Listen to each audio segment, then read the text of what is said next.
Alright? आवाज जोर से नहीं आई? Very good. Next slide please. Pharmacy, drug, medicine, prescription, healing, remedy, life, ये सब बातें हमने थोड़ी थोड़ी सुनी है। जब हम फार्मेसी की बात करते हैं, या बहुत सारे लोग की फार्मेसी क्या होती है, फार्मेसी में कोई दवाइयाँ दी जाती हैं, कुछ प्रिस्क्रिप्शन होते हैं, डॉक्टर्स लिखते हैं, मैन्युफैक्चरिंग होती है, क्योर से रिलेटेड है, कुछ दवाइयों से रिलेटेड है। पुराने जमाने में हर्ब्स देते थे, अभी भी हर्बल दवाइयाँ बहुत अच्छा स्कोप है।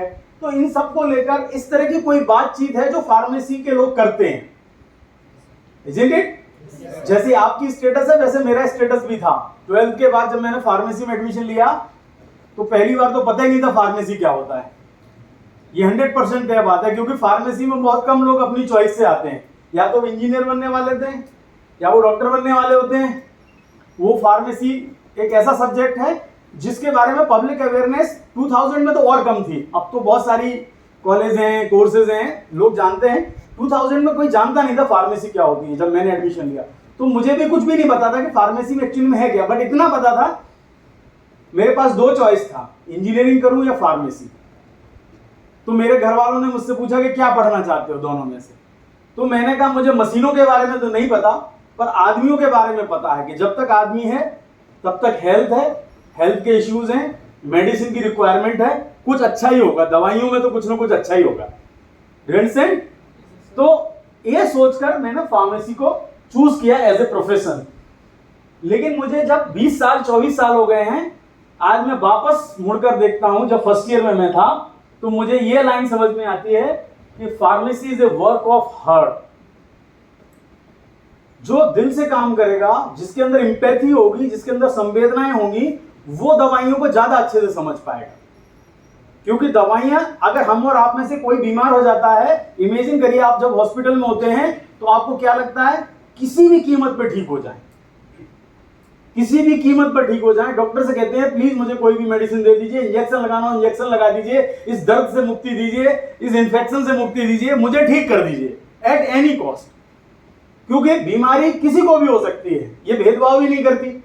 अच्छी बात ये है, अमीर गरीब का कोई भेदभाव नहीं, बीमारी सबको हो सकती है। तो मेडिसिन की जरूरत सभी को है। ओके, तो हेल्थ बहुत इंपॉर्टेंट इशू है, और अच्छी मेडिसिन वही बना सकता है जो अंदर से थोड़ा सेंसिटिव होगा, जिसका हार्ट फार्मेसी को समझने का काम करेगा। ये बहुत इंपॉर्टेंट बात है, तब तक आप फार्मेसी नहीं समझ पाएंगे।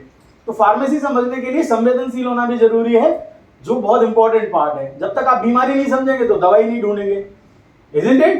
बीमारी का इंपॉर्टेंस नहीं समझेंगे तब तक आप बीमारी नहीं ढूंढ पाएंगे। एक बहुत फेमस प्रोवर्ब है फार्मेसी के बारे में, क्या लिखा है?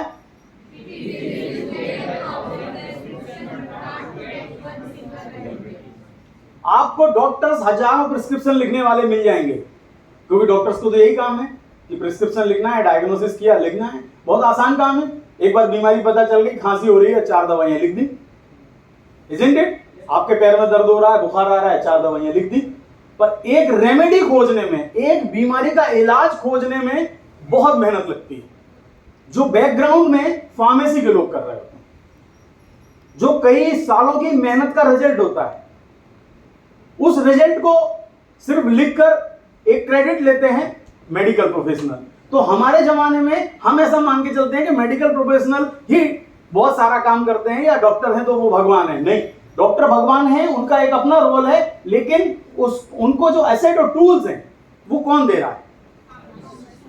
ड्रग डिस्कवरी, फार्मेसी वाले लोग जो मेडिसिन के साथ डील कर रहे हैं, जो मेडिसिन को प्रोडक्ट के तौर पे बना के उनको देते हैं और उनको समझाते हैं एज ए एमआर कि ये प्रोडक्ट का प्रोफाइल है, इस प्रोडक्ट को ऐसे ऐसे दिया जाना चाहिए, ये नई नई दवाइयां हैं, इनके बारे में इनका ये ऐसा डोज होना चाहिए, ये इनके साइड इफेक्ट हो सकते हैं, आप इन पेशेंट को इतनी अमाउंट में दीजिए। और जब ये जानकारी मेडिकल एजुकेशन, जिसको CME कहते हैं, सुना है ये नाम कभी? क्या नाम है? CME। डॉक्टर्स के बारे में अगर आप जाएंगे तो डॉक्टर्स मिलेंगे आपको, अक्सर बोलेंगे CME में गए डॉक्टर साहब, CME में। CME होता है कंटिन्यूअस मेडिकल एजुकेशन। डॉक्टर्स भी कंटिन्यूअसली पढ़ते हैं, चाहे वो 20 साल की प्रैक्टिस हो जाए, 25 साल की प्रैक्टिस हो जाए, क्योंकि जो नई बीमारी आई है, जो नया इलाज आया है, उसके लिए पढ़ना पड़ेगा।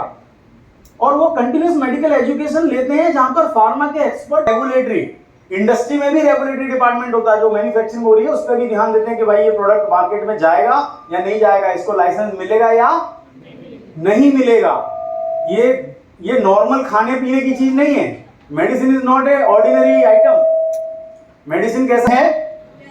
ऐसा तो नहीं मान के चलते कि चूरा वूरा मिला के कुछ बना के दे दिया जा रहा है। आप भरोसा करते हैं ना? आंख बंद करके करते हैं ना? कि नहीं डाउट करते हैं कि पहले देखता हूं कि काम करेगी कि नहीं करेगी? नहीं करते ना? जो इंजेक्शन लगाया जा रहा है उस पर ट्रस्ट है? ये ट्रस्ट कहां से आया है? ये कहां से आया है ट्रस्ट? ये ट्रस्ट आया है कि रेगुलेटरी प्रोसीजर्स बहुत केयरफुली बनाए गए हैं कि आपको जो मेडिसिन दी जा रही है उसमें बिल्कुल भी चांस नहीं है खराब होने का। Do you understand? तो ये सारी चीजें जब की जाएंगी तब जाकर आप अपने आप को इनमें से किसी भी रूप में देख सकते हैं भविष्य में।